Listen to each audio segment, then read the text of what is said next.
Bible में 4 लोग जो नदी बांटे। 1. मूसा।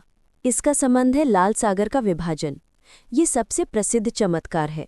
जब मूसा इजरायलियों को मिस्र को दासता से छुड़ाकर ले जा रहे थे तो उनके पीछे मिस्र का शक्तिशाली सेना लग गया। उनके सामने लाल सागर था, या कुछ अनुवादों में इसको सूप सागर कहा गया है।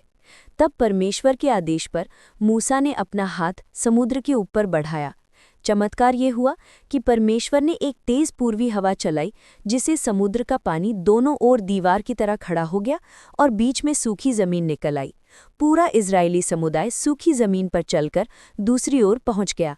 जब मिस्र की सेना उनका पीछा करते हुए बीच में पहुंची तो मूसा ने फिर से हाथ बढ़ाया और पानी वापस आकर उन सबको डुबो दिया।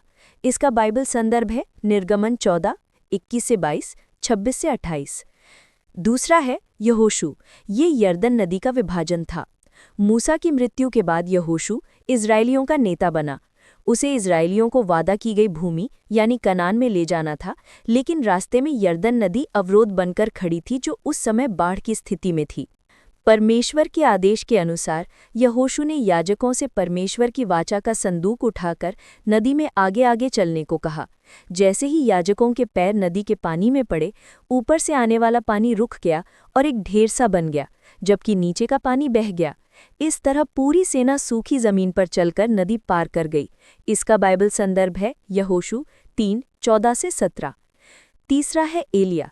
इसका संबंध है यरदन नदी का विभाजन। एलिया एक महान भविष्यवक्ता थे। जब उन्हें पता चला कि परमेश्वर उन्हें स्वर्ग में उठा लेगा तो वे अपने शिष्य एलिशा के साथ यरदन नदी के पास पहुंचे। परमेश्वर ने अपना चोगा लिया, उसे रोल किया और पानी पर मारा। तब पानी दाएं और बाएं विभक्त हो गया और दोनों सूखी जमीन पर चलकर नदी के पार चले गए।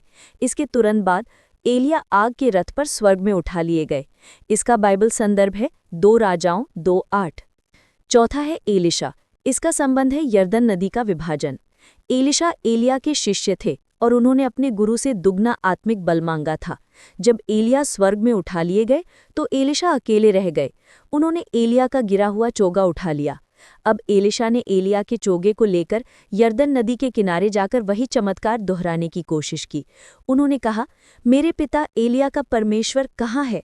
और फिर चोगे को पानी पर मारा। पानी फिर से 2 भागों में बंट गया और एलिशा पार चले गए। इस चमत्कार से अन्य भविष्यवक्ताओं ने पहचान लिया कि एलिशा में एलिया का आत्मिक बल आ गया है। इसका बाइबल संदर्भ है 2 राजाओं 2:14। यदि ईश्वर पर विश्वास करने से नदी और समुद्र को भी 2 भागों में विभाजित किया जा सकता है, तो यदि हम भी उस पर विश्वास करें तो हम भी ऐसे चमत्कार कर सकते हैं। प्रभु यीशु के नाम से आमीन।